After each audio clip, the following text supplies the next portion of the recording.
বীরভূমে ফের চাঞ্চল্য। রামপুরহাট থানা পুলিশের অভিযানে উদ্ধার হলো বিপুল পরিমাণ বিস্ফোরক সামগ্রী। গোপন সূত্রে খবর পেয়ে মঙ্গলবার গভীর রাত্রে জামকান্দর রায়পাড়া এলাকায় এক পরিত্যক্ত বাড়িতে তল্লাশি চালায় পুলিশ। সেখান থেকেই উদ্ধার হয় বিপুল পরিমাণ ammonium nitrate, gelatin stick, detonator ও তারের রোল।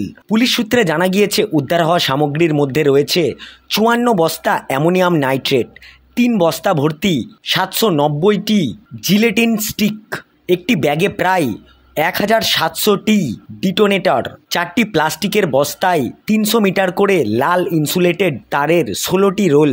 পুরো ঘটনায় রামপুরহাট থানা পুলিশের ইতিমধ্যেই তদন্ত শুরু করেছে। এত বিপুল পরিমাণ বিস্ফোরক কোথা থেকে এলো এবং কী উদ্দেশ্যে এই বাড়িতে মজুত রাখা হয়েছিল তা জানতে তদন্তকারীরা সূত্র খুঁজছেন। এলাকায় চাঞ্চল্য ছড়িয়েছে ঘটনাকে ঘিরে। উল্লেখ্য, সাম্প্রতিক সময়ে বীরভূমে বারবার বিস্ফোরক উদ্ধারের ঘটনায় উদ্বেগ বেড়েছে প্রশাসনের।